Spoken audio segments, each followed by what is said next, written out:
Popular front of India के कौमी रहनुमा, मुस्लिम उलमा की कौमी तंजीम ऑल इंडिया इमाम्स काउंसिल के बानी मौलाना उस्मान बेग रशादी का अभी कुछ देर पहले इंतकाल हो गया है। वो 61 बरस के थे। घर वालों ने बताया कि वो उम्र के तकाज़ों की बीमारियों की वजह से अस्पताल में दाखिल थे और रात 10 बजे के करीब अपनी हमेशा की नींद सो गए हैं। मौलाना रशादी जो कई सालों से पॉपुलर फ्रंट ऑफ इंडिया की कौमी एग्जीक्यूटिव कमेटी के रुकन थे, एक बेहतरीन मुकर्रिर और मुंतजिम थे। उन्होंने तंजीम को मुल्क के मुख्तलिफ हिस्सों तक पहुँचाने में अहम किरदार अदा किया है।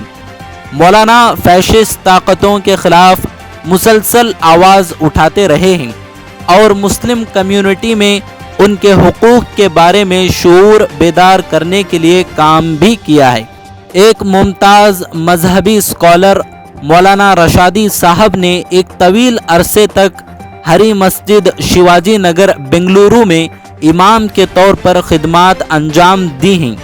उन्होंने बेंगलुरु की दीगर मसाजिद में भी इमाम के तौर पर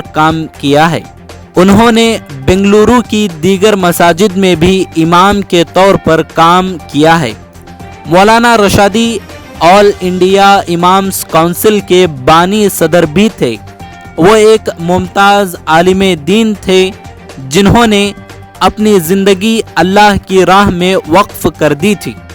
मौलाना इब्तिदाई 6 सालों के दौरान SDPI के नेशनल वर्किंग कमेटी के रुकन भी रहे और पार्टी को मुल्क के कई हिस्सों तक फैलाने के लिए खुद को वक्फ कर दिया था।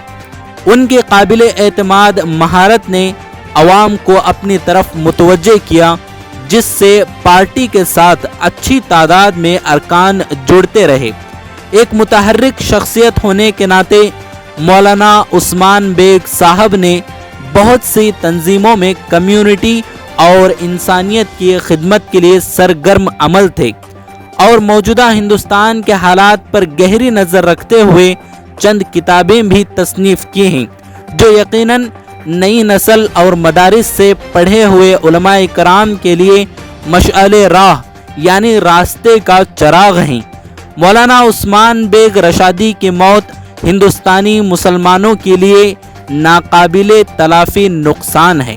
मुमताज़ आलिम दीन, सोशलिस्ट और ऑर्गेनाइज़र मौलाना ने अपनी ज़िंदगी के आखिरी वक्त तक फैशिस्ट ताकतों के ख़िलाफ़ आवाज़ बुलंद करते रहे।